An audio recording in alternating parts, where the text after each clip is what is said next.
Hey, welcome to another episode of Whip Tips. This Cherokee therapy. I think we're on episode 16 of that or something. I don't know. I can't keep track. Plus, it's like 5 o'clock in the morning. The things I do for you guys, my faithful viewers. Thank you if you subscribe and follow this channel. Anyway, what we're going to be doing today is going over wheel spacers. I had to put some in, and I get into the reasons why in the video. But there are a number of reasons why people run wheel spacers, and I'm of the opinion that as long as you do it properly, they're really safe. Will they put a little bit extra strain on your ball joints? I don't know. Yeah, probably, but it's probably not a lot. So anyway, these are rough country wheel spacers. They're fairly cheap, like all of rough country stuff. Hopefully these will be reliable. We'll see. Time will tell. I'll come back and do a review of these after a year or so. So anyway, let's get into the video.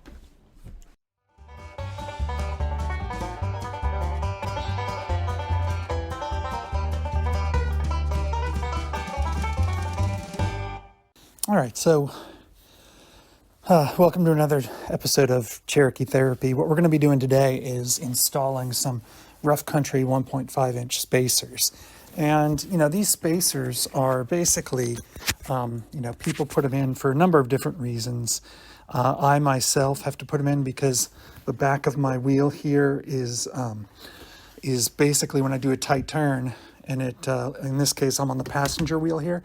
If I were to do a tight right turn, the back of the wheel is rubbing on the control arms. I just put in new control arms and rubbing all the paint and powder coat off and stuff. So these aren't even that big of wheels. In fact, I don't like them because they're so small. These are basically 30-inch wheels. I could have gone with 31, and I may do that in the future once these wear out. But putting on these spacers will help me with that and should prevent this from rubbing at all on spots in the wheel well. Now, you may want also, if this is something you're interested in doing, people put them on to get the wheels bumped out a little bit so that they're flush with the whatever these things are called. I can't remember, fender flares. And that's something you can do too. As long as you install spacers correctly, you shouldn't have problems with them. I know there's a big battle online between do they wear out ball joints faster, blah, blah, blah, blah, blah. They probably do put a little bit more stress on the ball joints and maybe wear them out a little bit faster, but I don't think it's really that big of a deal.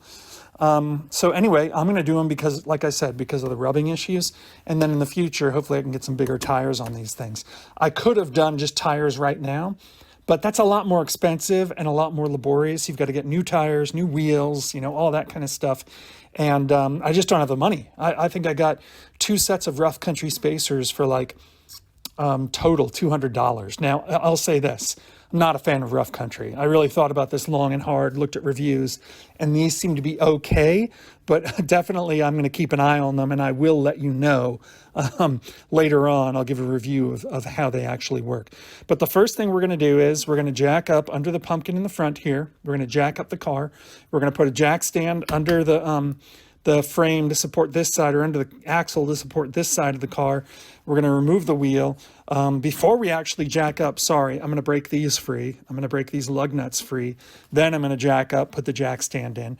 And then once it's up, I'll finish taking off the lug nuts, pull the wheel off, and get started on the job. But basically, just as an overview, I'm going to hold up one of these spacers. They're not bad looking. I got the red anodized ones. So there's one of your spacers. Basically what you do is after you get the wheel off, the studs go through these holes. Let me see if I can get this angled correctly. These holes where my finger is just kind of poking through right there.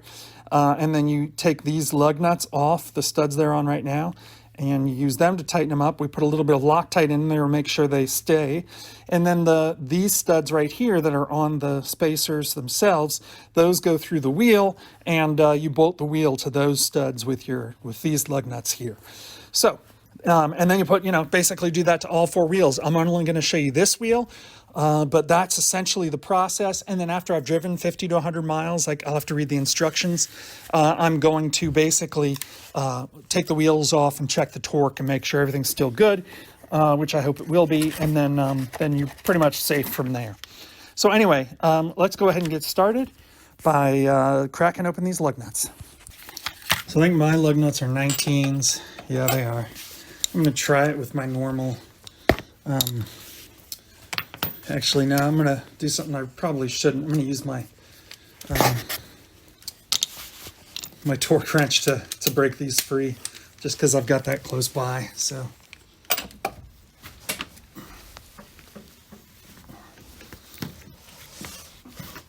And the reason you want to do this while the Jeep's on the ground is because once it's up there, if you jack up both wheels at the same time, this is just gonna, the wheels will just spin when you try and do this. So trying to do this and not get in the way of the camera. Maybe I ought to get on the other side.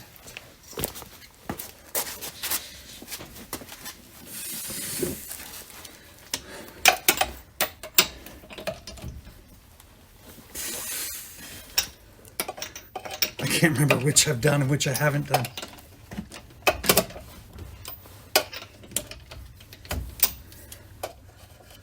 And I need my lug nuts. One of them requires a key. All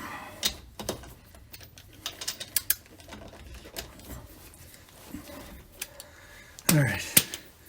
So there we go. Those are all pretty much just on there, finger tight now.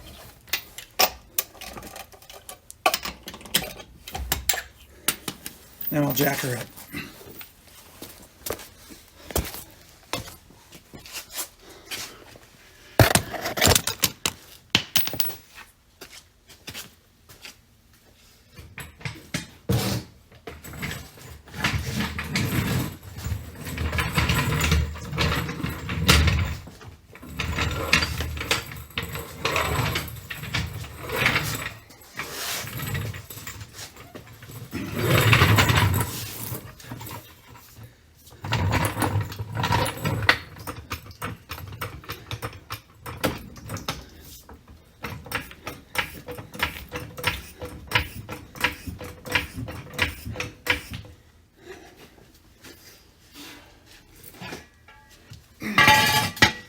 Now I'm going to put in the jack stand.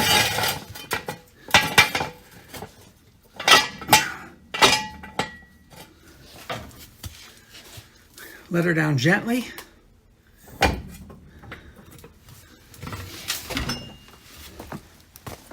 Now I'm going to get the wheel off. You know what? I'm just going to go ahead and use my electric impact.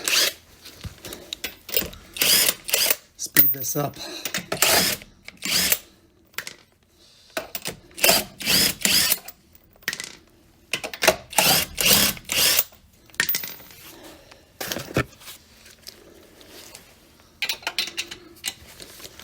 I got this cheap electric impact off Amazon. It's made in China. Not exactly what I would call a brand name. And so it's not great for stuff that requires a lot of force or torque. But it's pretty good for other things, other applications like that, where, you know, doing it by hand just takes a while. So it's okay. I'm not going to put a link to it because I don't recommend it. I just use it for times when I get lazy.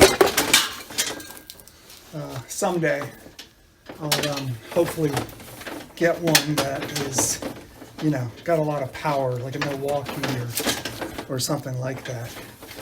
And my garage is such a mess. So at this point, one of the things that, I don't know if JKs have this or XJs.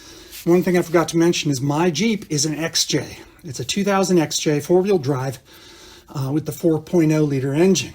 And some Jeeps will come with these, I don't know, they're like clips that clip on here to keep the brake rotor snugged. And mine does not have that. But if yours does, those get in the way and will make it so that this can't sit flush. Although, I will say, Rough Country has these cutouts right here that that may accommodate them. So I don't know, but just be wary of that. This thing has to sit flush up against your brake caliper. Now I'm looking at this and I'm seeing what looks to me like a dent. I don't know if you can see that. right there. Looks like a dent. I'm going to put this on, and that's typical, you know? It's really typical. But I don't think it's going to make a difference. I'm not detecting any wobble or anything. It all looks good. These are supposed to be hub-centric, and they look like they're hub-centric. So I'm going to move on. I'm going to go ahead and put these on. So what I'm going to do is unscrew all these lug nuts here. Get those off because I'm going to need those. And then once I've done that, I'm going to put Loctite. Now I've got blue Loctite. What you want is probably red Loctite. That's a little bit more secure. It's also a bit more of a pain in the ass to remove things. So I'm going to go ahead with blue. I'm okay with that, but I'm just telling you it's safer to go with red, and everyone will tell you to go with red. So I'm not disagreeing with that. I'm just willing to roll the dice. I'm not recommending that you roll the dice. I just want to be clear on that. So I'm going with blue. And, you know, we're going to find out. With all the work I have to do on this Jeep anyway, I'm constantly taking the wheels off. So I'll be able to constantly check. And, you know, that's life with an XJ. So let's go ahead. Oh, and one thing I forgot, I'm going to get a paint marker so I know which ones I've torqued and tightened and everything. And the Rough Country doesn't come with any torque specs, so I'm going to torque it to the factory specs for my XJ, which give a range. And so what I usually do is torque to 110 foot-pounds. Let me get the paint pen.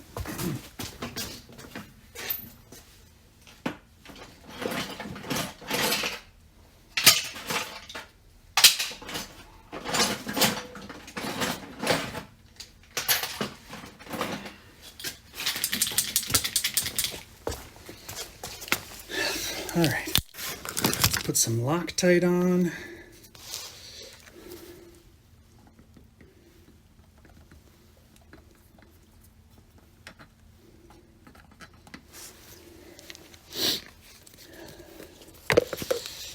Let's put the spacer on.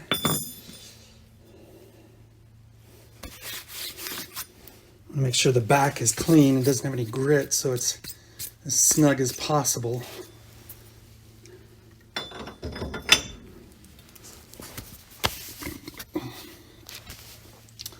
Start hand tightening these.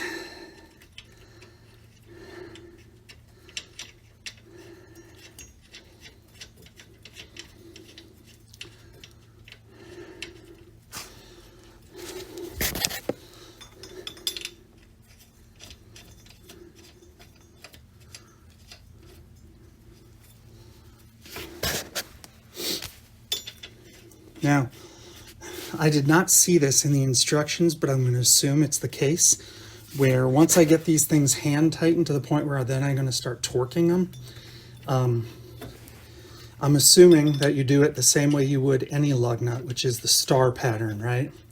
Start with one and go to one of the lug nuts directly opposite, and then keep crisscrossing until you've done all 5.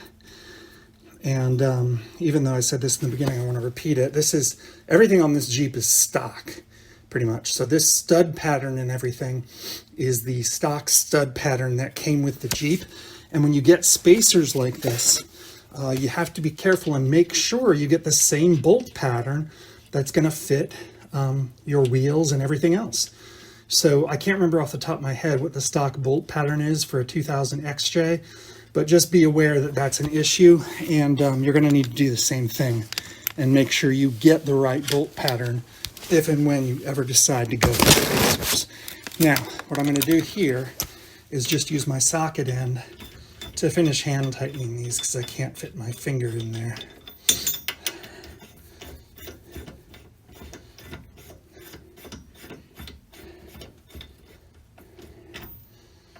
I'm kind of doing the star pattern now.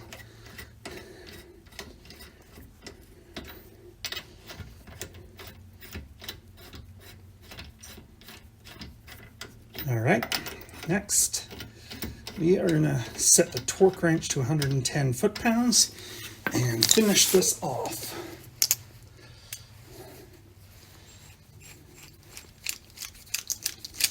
Oop. locked up on me.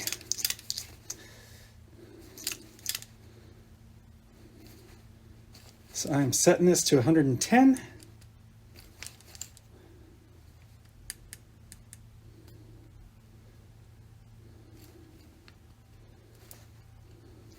So hard to read these things sometimes for me. I think that's 110. If it's not, it's 140, which is still okay. Like I said, there's a range. But anyway, we'll see. So I'm starting with this one.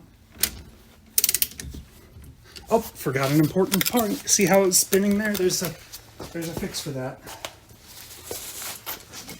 Grab yourself a crowbar, some kind of metal bar, whatever. Just kind of set it in there like that, right? And see how that grabs on? Okay, now I'm going across. I'm going to do this one.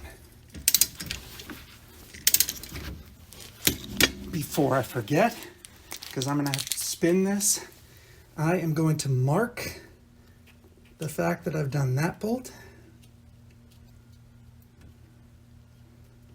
I'm just giving a rough location mark there too. And then I'm going to take this out and I'm going to mark this bolt. I'm going to do it over here. And what this will tell me is, hey, when I first did this job, oh, that's horrible. I'm doing this left-handed. That's the rough location of torque. All right. So I did that, then I did this. Next one is this one over here in that crisscross pattern.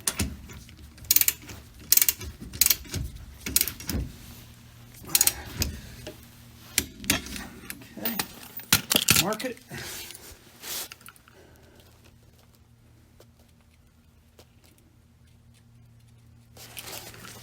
Okay. So the next one we want to do is right here, and the crowbar's in the way. So we spin that, and there we go. Should be good for the last two now.